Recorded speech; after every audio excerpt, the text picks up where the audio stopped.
ছেলে মেয়ে আমার বিয়ে হয়নি, ছোট। আমি এর বাড়ির এর হাইসেলে এর ঘরে আমার ঘর দরজা ছিল না, এর হাইসেলে এর ঘরে থাকি বেড়াতাম। থাকতে থাকতে ক্যানালের পাশে আমার এক গ্রামে লোকমান মেম্বার ছিল। ও আমাকে বলল যে এর হাইসেলে ওর ঘরে ওর এখানে কয়দিন থেকে বেড়াবা, তোমার ছেলে মেয়ে নিয়ে ক্যানালের পাশে একটু জায়গা, সরকারি জায়গা দেখে দিচ্ছি, ওই জায়গাটায় তুমি থাকো। আমি বললাম ভাই আমার তো বাস ঘটিনি, আমি ঘরে কী দিয়ে বেড়া দেবো, কী দিয়ে ঘর করবো। তো উনি আমাকে হইলো সকলে কইয়ে কয়টা বাঁশ টাকা দিয়ে কিনে দিছিল, আর ওনার কুশোরের পাতা ছিল, সেই পাতা দিছিল, দিয়ে আমার ঘর করা দিছিল। আমি সেই জায়গায় থাকতাম। সেই গাছ কাটা দিয়ে ঢেকি বানা দিছিল, বলেছিল যে পিঠে বানা বানা বিক্রি করবা, 5 কাঠা ধান নিয়ে যাও আমার এখান থেকে, পিঠে বানা বানা বিক্রি করে ছেলে মেয়ের সাথে করে খাবা। হইলো ছেলে বিয়ে হলে ছেলের বউ আসে আর ভালো মতন পর্দা করে না আমার সাথে। ধরো কোনো কিছু, আমি তো খাটি, সারা জীবনই খাটি।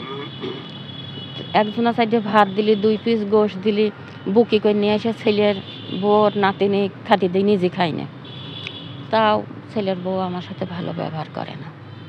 এরম করতে করতে দেখা গেল কি আমি একটা ওই অটো রাইস মিলে কাম ধরলাম। কাম ধরে অটো রাইস মিলে আমি রান্নার কাম ধরলাম, ধরে ওখানে আমি রান্না করে থাকতে থাকতে আমি আস্তে ধীরে একটা গরু কিনলাম, যে আমার তো সারা জীবন কষ্ট করে চলবে না।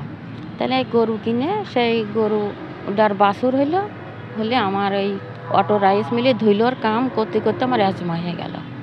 আমি আর ওই গরুর ঘাস চুরাতে পারি না। একটা বাছুর দিয়ে একটা গরু দিয়ে বাড়ির ছেলেগের বউগের করলে কেউ কানাই করে না, দুধ ধলি তো তারাই খায়, কানাই করে না। বললাম তার জন্যে আমার ছেলে ঘরের দরজাতে বলল কি আমি গরুটা বেচবো।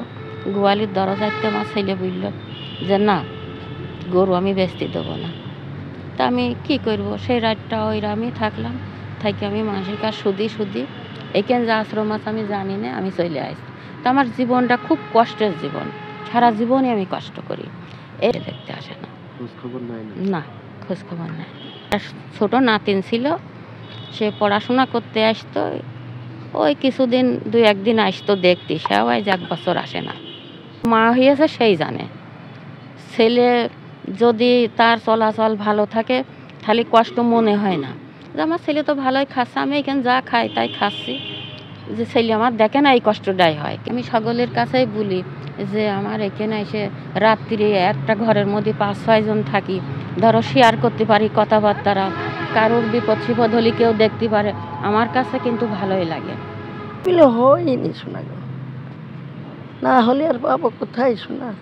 আপনারাই আমার বেটা ছিল, মারা গেছে, সেও নাই। স্বামী মারা গেছে যুদ্ধের পর ছিল, সে বাড়ি নাই শোনা। আমার ভাসুরা ছেলেপিলি ছিল, রেস্টিকে দিয়াই বেটা, আমি আবার পাই, আমি তার পাইনি। পেরে চলবো, আমি খুব কষ্টে জলে চলে আসছি। ছেলেক বলিয়েছি, তাই ছেলে কিছু বললো না। ছেলেক বলা আছে, ছেলে কিছু মেয়া কয়টা মরে গিয়েছে, একটা ছেলে আর 3টে মেয়া ছিল মরে গেছে। ছেলে কেউই দেখতে আসে না, না কেউই দেখতে আসে না। সকলে একাইটা আসে, আমাকে কেউ দেখতে আসে না, কেউ আসে না দেখতে আসে না। আমি একদিন জনের ব্যাগটাতে ছেলে দেখে আসি, ছেলে ভালো না, তার মধ্যে যা যদি এক গাইডাল ভাত খেয়ে আসি, এই আর না এখান থেকে খেয়ে যায়, এখান থেকে আসি আবার খাই। উদয় মা ও শিশু পুনর্বাসন কেন্দ্র, কুষ্টিয়া সদর উপজেলা, কুষ্টিয়া। বা 4 জন মাকে যদি আমরা খাওয়াতে পারি, মনের আবেগ থেকে আমরা শুরু করেছিলাম। মায়ের হারানোর বেদনা থেকে, মা হারানোর বেদনা থেকে আমরা শুরু করেছিলাম।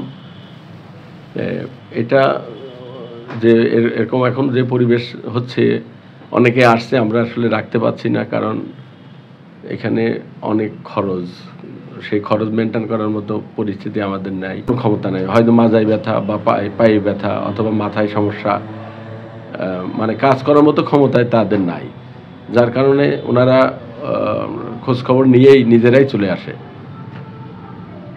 আমরা কাউকে প্রতিষ্ঠানে রাখবো এরকমভাবে আমরা খোঁজ করি না, ওনারাই খোঁজে খোঁজে চলে আসে একটা নেটওয়ার্ক মাধ্যমে। কারণ আজকে 26 বছর ধরে এখানে আমরা আছি, মায়েদের নিয়ে কাজ করছি। কিন্তু আমার খুব কষ্ট যে 26 বছরের ভিতরে আমাদের মাথাগুলো ঠাই নাই। রোদ পড়ে, বৃষ্টিতে 3 ফুটা, এখানে ভাড়া করি তো বাসা, 3 ফুটা পানি পড়ে রাত্রে, হয় কোনো গামলা ধরে আর নাই কাগজ পেতে দেয়, সারা রাত বসে থাকে মায়েরা। কিন্তু আমাদের স্পেশালি কোনো মাথা গোঁজার ঠাঁই নাই।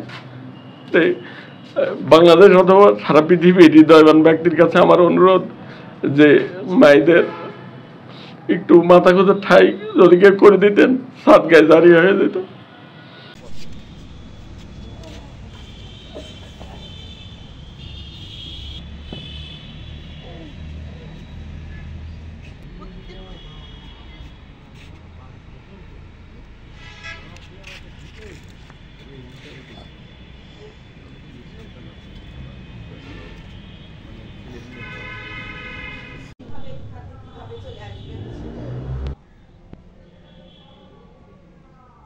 কি জানি এরকমই পেয়েছি আপনার ওই